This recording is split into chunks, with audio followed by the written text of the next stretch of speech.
هموطنان عزیز، همه شما و هموطنان برون مرزی را به مناسبت فرارسی سال نو میلادی 2026 صمیمانه تبریک میگویم.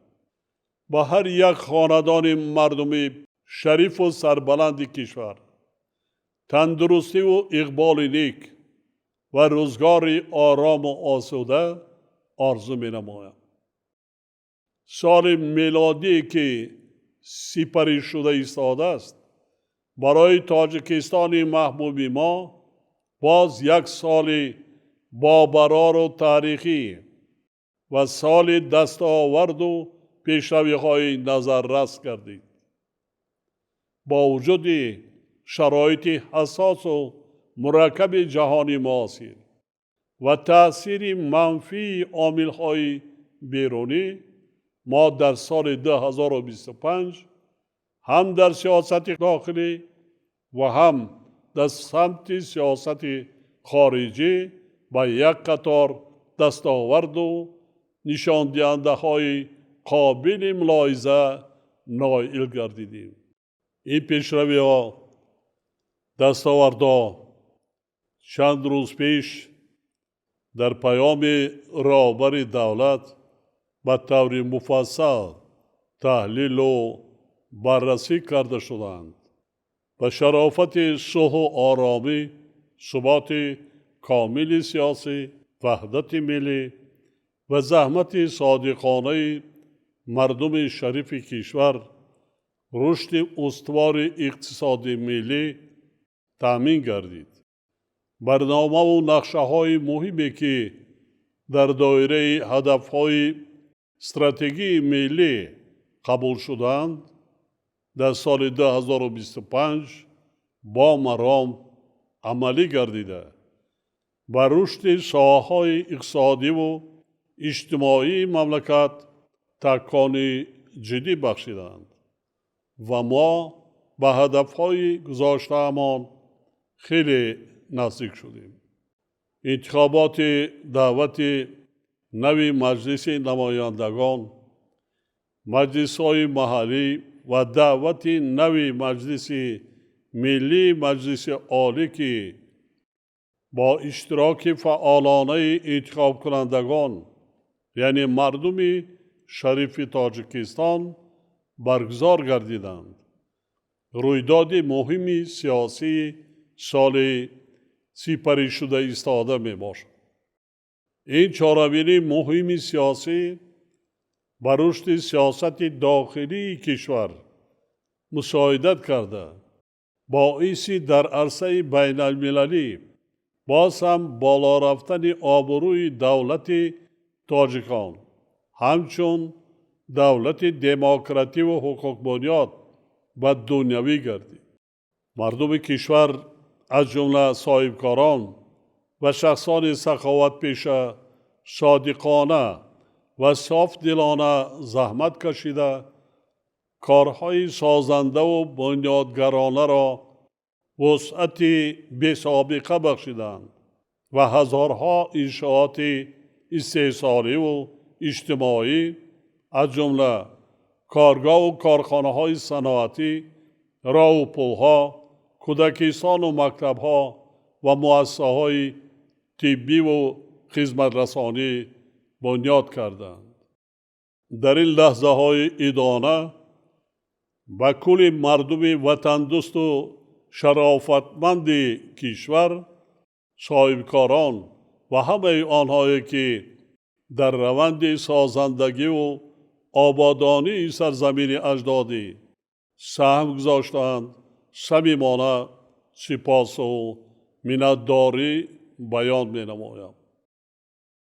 همچنین می خواهم خاطر نشان نمایم که با مقصد باز هم بلند برداشتن هویت ملی، تربیت وطن دوستی و خودآگاهی و خویشتن شناسی مردم و در نوبت اول نورسان و جوانان، شاهنامه بیزبان ابوالقاسم فردوسی نشر و به هر یک عائله مملکت دسترس کرده شد.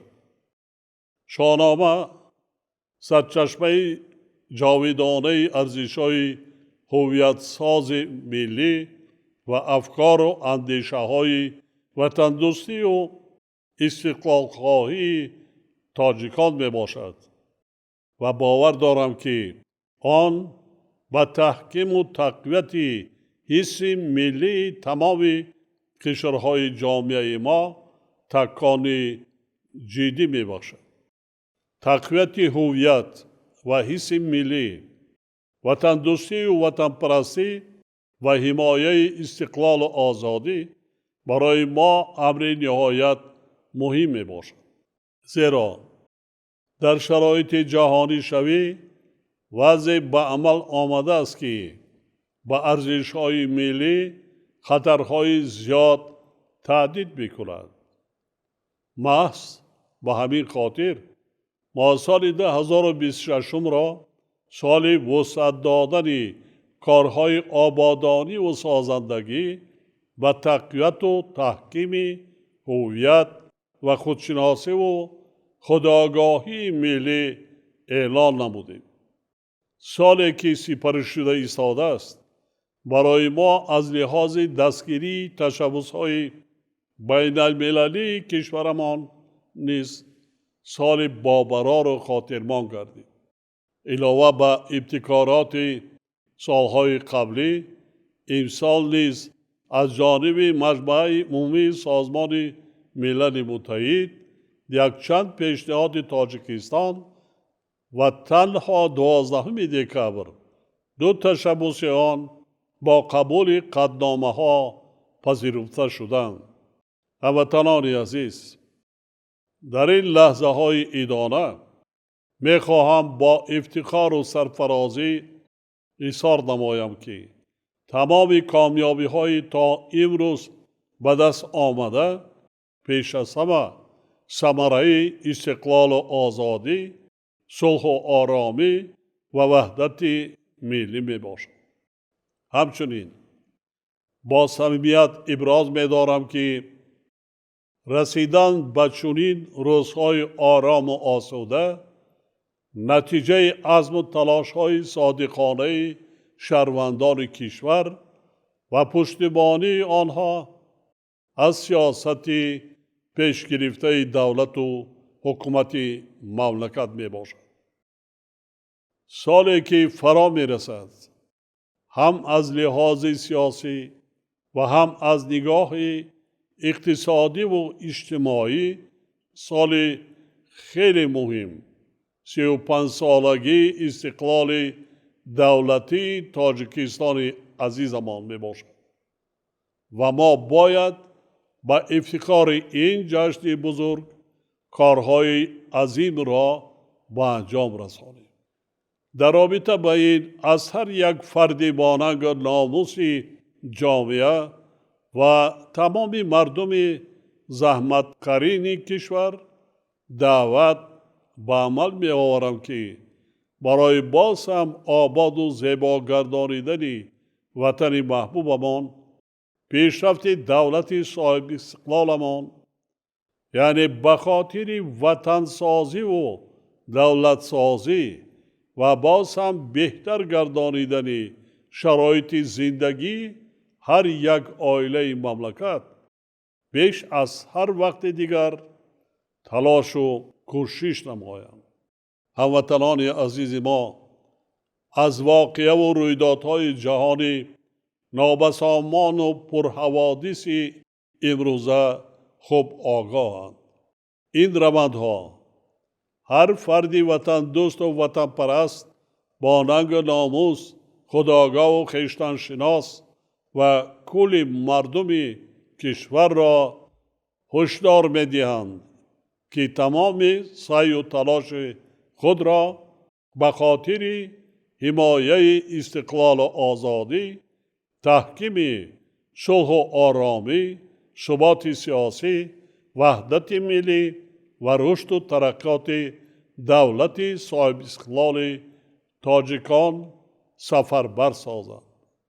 در شرایط رشد بی‌سابقه علم و تکنیک و تکنولوژی ها ما باید به تربیت فرزندان، یعنی نسل‌هایی که آینده ملت و وطن می باشند، اعتبار اولین درجه دهیم و برای آنها شرایط بهترین تعلیم را مهیا نماییم. ما باید هرچی بیشتر کارگاه و کارخانه های استحصالی بنیاد کرده برای هموطنانمان جایهای کاری تأسیس دهیم. باور دارم که در این سمت صاحبکاران و سرمایه‌گذاران با ننگ و ناموس وطنی من بد نیست فعالانه سهم می‌گذارند. با اعتماد کامل ابراز می‌دارم که همه ما خود دو بزرگ تاجیکستان بیشتاسا با اتحاد و سرجمی وطن اجدادی خود را آباد و زیبا، دولت صاحب اختیار خویش را نیرومند و پیشرفته می‌گردانیم و نفوذ و آبروی آن را در عرصه بین المللی باز هم بلند می‌برداریم.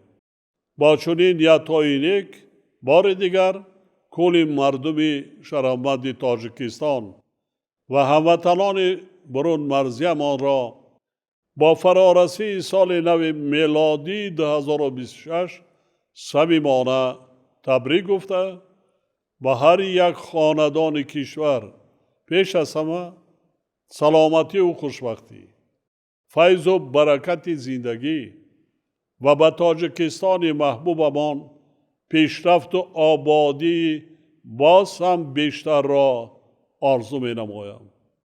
سال نو میلادی 2026 مبارک باشد هموطنان عزیز.